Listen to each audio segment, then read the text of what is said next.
Très chers téléspectateurs de 14 TV Gabon, bonsoir, soyez les bienvenus pour ce flash d'information de ce jeudi 2 mars 2023.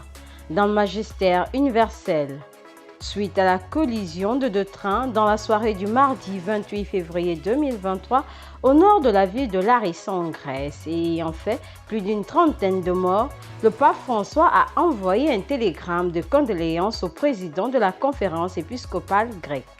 Dans son télégramme, le Saint-Père a exprimé sa tristesse et assure de ses prières toutes les victimes et leurs proches. Dans le message de Carême 2023, l'épiscopat ghanéen a invité les chrétiens, croyants et personnes de bonne volonté au cours de ce temps de Carême à intensifier leurs prières pour la fin des conflits dans le pays et dans le monde.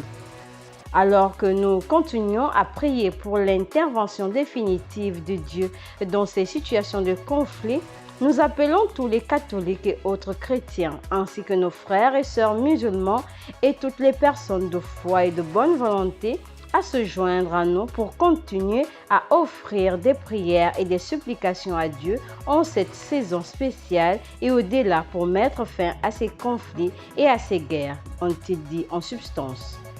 Dans le magistère local, ouvert hier au palais archiépiscopal de Libreville par son Excellence Monseigneur Jean-Patrick Ibaba, archevêque métropolitain de Libreville, les travaux du conseil presbytéral se poursuivent ce jeudi 2 mars 2023.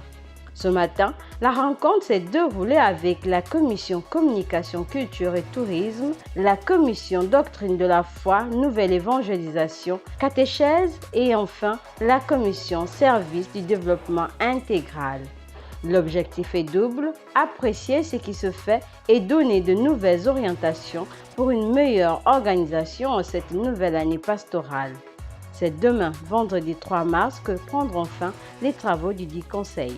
Dans le diocèse de Yem, dans le but de permettre à chaque enfant de Dieu de faire la rencontre de Jésus ressuscité et d'apprendre les différentes prières et des chants rendus à Dieu par l'Église, l'abbé Télésphore Védan, directeur du cours complémentaire de liturgie et de catéchèse d'Angon, dans le diocèse de Yem, dispense depuis le début de cette année des catéchèses du lundi au vendredi à l'endroit de tous les membres des groupes constitués du dit diocèse. Très chers téléspectateurs de 14 TV Gabon, c'est ainsi que se referme le flash d'information de ce jeudi 2 mars 2023. Nous vous remercions de l'avoir regardé en route pour les 200 ans de notre Église. Gardons la foi, l'espérance et la charité.